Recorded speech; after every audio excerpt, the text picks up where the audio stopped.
Hello, good everyone. My name is Emmanuel Ajila, and today we are going to be treating hope for criminals. Hope for criminal. Who is a criminal? A criminal is someone who has committed a crime or guilty of an offense. A criminal is simply someone that has committed a crime or what? Somebody that is guilty of an offense. Praise God. A criminal is a person that is legally condemned. A criminal, there are people that are legally condemned. Examples of criminals: we have armed robbers, we have kidnappers, we have fraudsters, ritualists, rapists, hooligans, drug addicts, etc. There are so many. Praise God. Some criminals, they are sentenced to death, while others, they are sentenced to various forms of imprisonment and punishment. Praise God. Some, they are sentenced to death, while some, they are sentenced to various punishment and what? Imprisonment. Praise God. But I bring good news today. I bring good news for all criminals today, because the Bible says in Isaiah chapter 53 verse 5, it says, "He was wounded for our transgressions, he was bruised for our iniquities. The chastisement that brought us peace was upon him, and by his stripes we are healed." I will read again. "He was wounded for our transgressions, he was bruised for our iniquities. The chastisement that brought us peace was upon him, and what? By his stripes we are healed." Praise God. You can get that. He was what? Wounded for our transgression, for our offenses. He was wounded for it. So if we can believe in him, if we can believe in Jesus Christ, no matter the offense you have committed, he will forgive you. He paid the price for you and I. Remember, the Bible says in Isaiah chapter 1 verse 18 that, "Come now and let us reason together. Though your sins be as scarlet." What he's saying there is that no matter the gravity, no matter the sins that you have committed, he will forgive you if you are ready to come to him, if you are ready to what? Run to him. Today might be your last chance.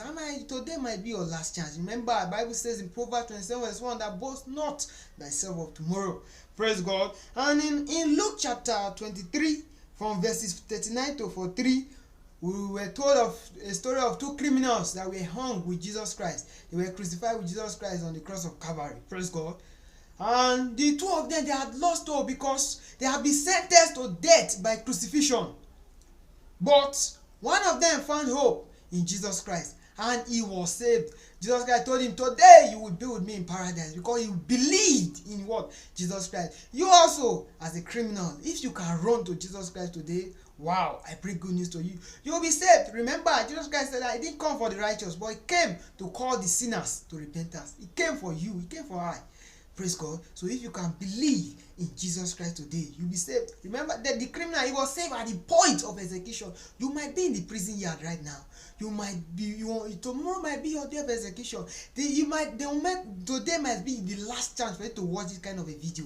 But I promise you that once you can surrender your life to Jesus Christ, he will save you. Because the Bible says in Acts chapter 2 verse 38 that Peter said unto them, "Repent and be baptized, every one of you, in the name of Jesus Christ, for the remissions of your sins, and you shall receive the gift of the Holy Spirit." What you need now is what? For you to confess him, for you to receive him into your life as your Lord and personal Savior, and he will save you. He will come into your life. Remember, the Bible says today is your day of salvation. Now is the time of God's favor. Tomorrow might be too late. The Bible says, "I come here like a thief in the night."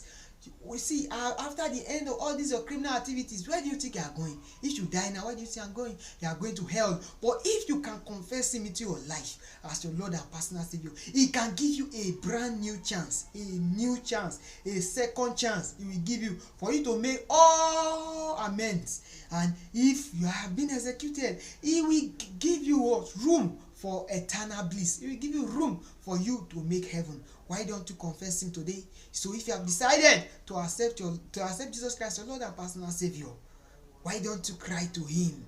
Why don't you run to him? You are a criminal, a Yahoo boy, you have done different kind of abortions. I bring hope for you today. There's still hope for you to amend your ways. Jesus Christ will save you. You have done so many kind of things that even ears cannot, even if other people ears cannot hear it. So why don't you just confess it before him today? He's right there with you. He will save you. He will come into your life. He will be your Lord and personal Savior. So if you have decided to accept him as Lord and personal Savior, repeat after me. Say, "Lord Jesus, I come to you today. I know that I am a sinner. I believe that you are the Son of God. I believe that you died for my sins. I believe that you rose up from the dead for the justification of my sins. Lord Jesus, I come to you today. I believe you. I receive you into my life as my Lord and personal Savior. Please cleanse me from my sins. Please write my name in the book of life. And please send to me the Holy Spirit. And from now, begin to take control of my life. Let God take all glory. In Jesus' name, amen. Brethren, please, I would like to pray with you. Heavenly Father, the King of glory, these ones are before you, Lord. Father, please, Lord, remember your promise that whosoever that will come unto you, you will no wise cast out. Please accept these ones in the mighty name of Jesus. Give them a brand new beginning. Send to them the Holy Spirit. Write their names in the book of life, and let God take all glory in their lives. In Jesus' mighty name we pray. Amen. Brethren, congratulations. Now you are now a new man in Christ. And please, I encourage you, don't return to your vomit again. You are not a new man. He's calling you from a life of sin into a life of righteousness. He's not saving you to go and sin again. No, he's saving you to come into his righteousness. You are no longer slaves to sin, but you have to bear fruits unto righteousness and holiness. And please, you look for a Bible believing church where you start attending. Look for a Bible where you start reading. You grow in the faith. And please, if you want to attend my church, I am a member of the Redeemed Christian Church of God. The Redeemed Christian Church of God, our branches are everywhere. Our branches are everywhere. You can look for one and you start attending. When you grow in the faith, it will help you to grow in the faith. And may God bless you in Jesus' name. Please subscribe to our YouTube channel, Adonai Evangelical TV. And please like and follow our Facebook page, Adonai Evangelical TV. We are also on Instagram at EA Agila. And may God bless you as you do so in Jesus' name. Please follow